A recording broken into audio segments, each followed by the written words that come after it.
You can be anything you want. 4 simple words, often delivered with love. Parents whisper it over bedtime stories. Teachers shout it at graduations. Self-help books printed in bold. And somewhere along the way, it became a quiet pressure. Because if you can be anything, why aren't you already someone? Why haven't you found your passion yet? Why does it still feel like you're drifting? Why does every job eventually feel wrong? Every new skill lose its magic? Why do so many 20 and 30-somethings keep switching careers, chasing courses, jumping cities, and yet feeling even more lost? We were told the world was wide open. We just weren't told how exhausting it would be to walk through every open door.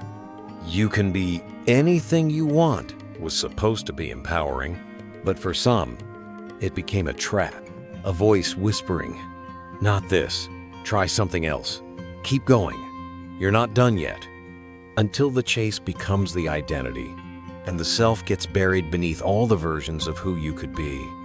Let's sit with that for a while, and then let's meet 3 people. Each of them held this belief in their own hands. One followed it to the edge, one turned away from it, and one made peace with it. We begin with Olivia. She believed she could be anything and spent years trying to be everything. Olivia grew up being told she was gifted. She was the kid who played the piano at 5, spoke 2 languages fluently by 10, and could draw portraits that looked like photographs. Everyone told her she had potential. So much of it, in fact, that it didn't matter what she chose, she was bound to succeed. By the time she turned 18, she had a checklist longer than most people's resumes. She got into a good college, chose communications as a broad enough major, interned at a media agency, graduated with honors. But then something strange happened. She wasn't excited. And worse, she didn't know why. So she pivoted. She took a boot camp in UX design, then worked as a junior designer for a startup in Austin. Quit 6 months later. Started freelancing. Hated it. Took a gap year. Traveled. Tried photography. Thought she found it. Started a YouTube channel. Rebranded 3 times. Enrolled in a mindfulness coaching course. Dropped out. 6 years passed. Her resume looked impressive. Her LinkedIn had dozens of endorsements. But when people asked, "So what do you do?" she still paused. "I guess I'm figuring it out," she'd say. But inside, she was exhausted. Not from failure, but from too many beginnings. One evening, Olivia met up with an old college friend, Maya. Maya had taken a job at a nonprofit right after graduation and stayed there ever since. Now, married with a toddler, she lived in a small house just outside the city. They had dinner, talked about life, and at some point, Olivia found herself staring at Mayari staring. Maya wasn't particularly successful. She wasn't making waves or starting companies or reinventing herself. She was just settled, rooted, present. And Olivia felt something strange. Jealousy. Not because Maya had more, but because Maya had enough. That night, Olivia lay in bed, scrolling through her phone, dozens of tabs open, all with articles titled, "How to Find Your True Calling. 25 High-Income Skills to Learn in 2025. Feeling lost in your late 20s? You're not alone." She closed them all. She realized she hadn't been chasing dreams. She'd been chasing the feeling of momentum, afraid that standing still meant falling behind, afraid that choosing one thing meant closing every other door. "You can be anything you want" had become a question she couldn't stop answering, over and over and over again. And the cost? A quiet disconnection from herself. Because if you keep reinventing who you are, you eventually forget who you were before the reinvention began. Some of us live like Olivia, not because we're confused, but because we've been taught that choosing is settling, that commitment is limitation, that just one life isn't enough. But what happens when that very freedom begins to unravel us? Before we answer that, let's meet someone who took the opposite path. He didn't run toward the promise of, you can be anything. He ran away from it. Because to him, it didn't sound like freedom, it sounded like pressure wrapped in pretty words. His name is Diego, and his silence speaks just as loudly as Olivia's search. Diego didn't want to chase anything. Unlike Olivia, he didn't grow up being called gifted. He grew up in a working-class neighborhood on the south side of Chicago, the oldest son in a Mexican immigrant family. Hard work wasn't optional, it was survival. And dreaming big, that was a luxury people like him couldn't afford. But the world around him kept saying otherwise. High school counselors, online videos, college recruiters, they all echoed the same promise. You can be anything you want, break the cycle, make your family proud. At first, he believed them. He enrolled in a pre-med program at a state university. He tried to picture himself in a white coat, helping people, honoring his parents' sacrifices. But something didn't feel right. He wasn't drawn to the textbooks, the pressure, the competition. What he really wanted, though he couldn't admit it out loud, was quiet, stillness, time to think, to read, to be. So he dropped out, moved back home, got a job at a local auto shop. Not because he loved cars, but because it paid the bills and didn't ask him to pretend. In the evenings, he'd go to the library, read philosophy, journal.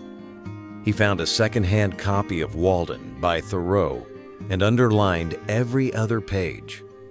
He started meditating, bought plants, took long walks without his phone.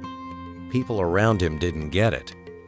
His cousins were working corporate jobs, posting about promotions and vacations.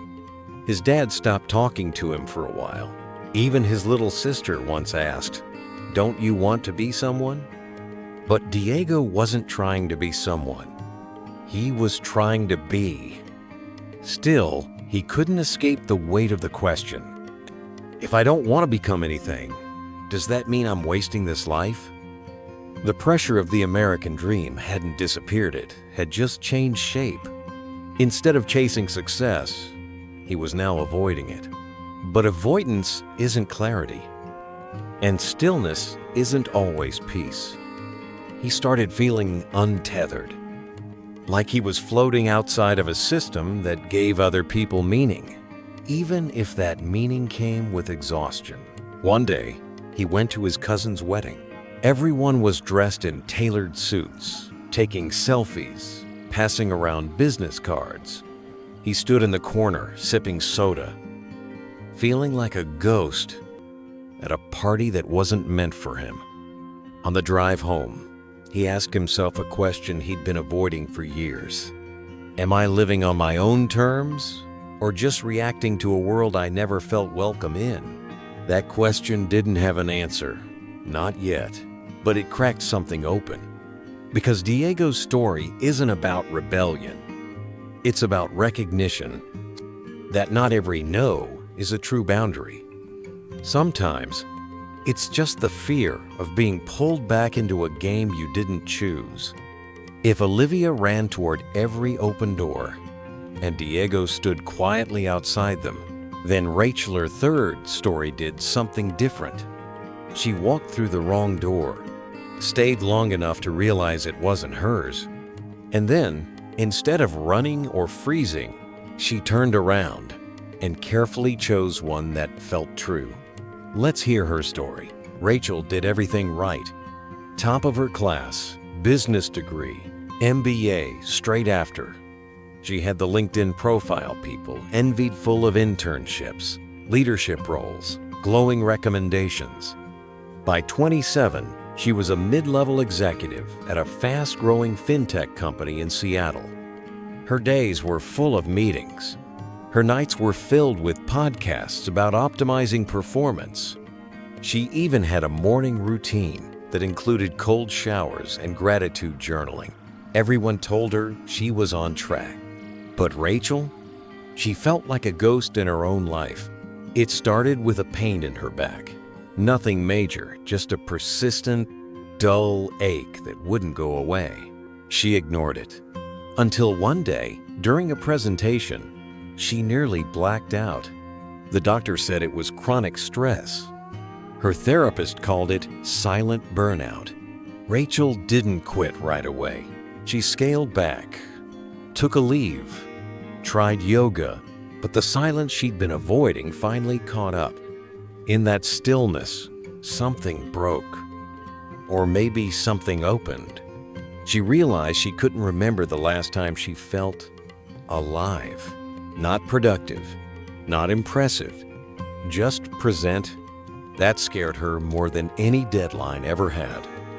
So she walked away, left the title, the office, the benefits, moved into a smaller apartment, took up personal training, not because it was her dream job, but because she loved the way it felt to be in her body again, to move, to sweat, to feel the ground.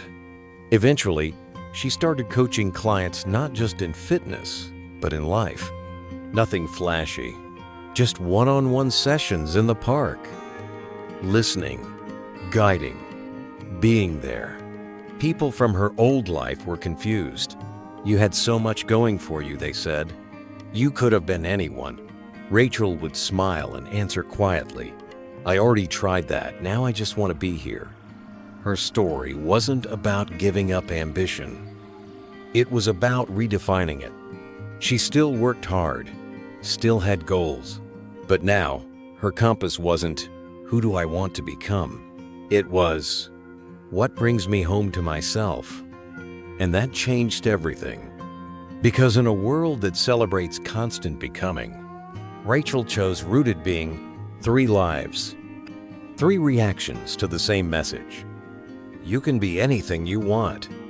Olivia ran toward it. Diego turned away. Rachel returned to herself.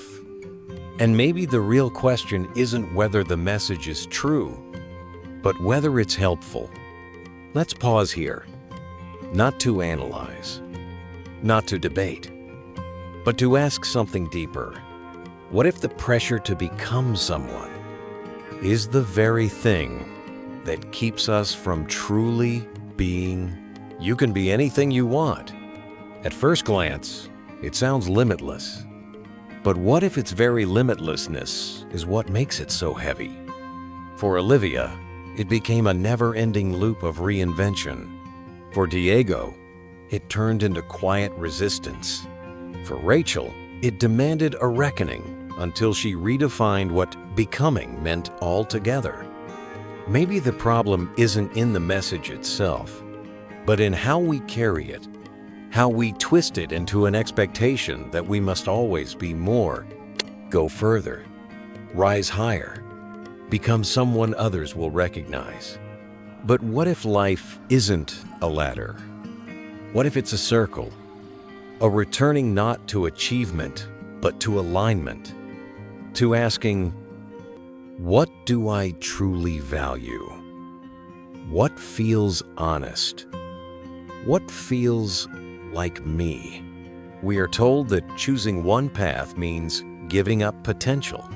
But maybe real wisdom is knowing what to not become.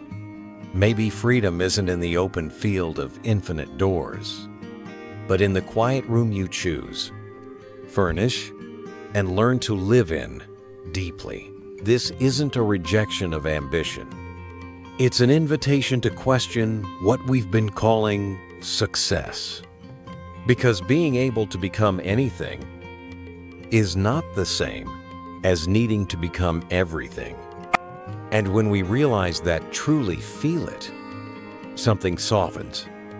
We stop running and start listening to the quieter voice, the one that's been there all along, whispering not what you could become, but who you already are beneath it all. So where does that leave us?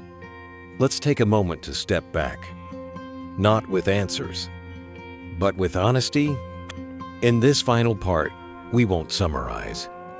We'll simply sit with the question, what does it really mean to be enough? Maybe the most dangerous part of the phrase, "You can be anything you want," isn't that it's untrue, but that it quietly makes us wonder whether being who we are is ever enough. But maybe it is. You don't need to become everything. You just need to become true. True to what brings you peace. True to what grounds you. True to the version of you that doesn't constantly demand proof. Because life isn't a race to some perfected identity. Sometimes it's a quiet returning to a self you forgot was already whole. Thank you for listening, truly, for giving your time and presence to something slower, something softer, something that asks nothing from you but honesty. If this story gave you even one moment of stillness, you're not alone.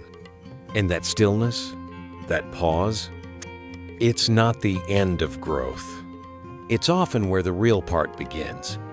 Soon, we'll explore a quote you've probably heard 100 times.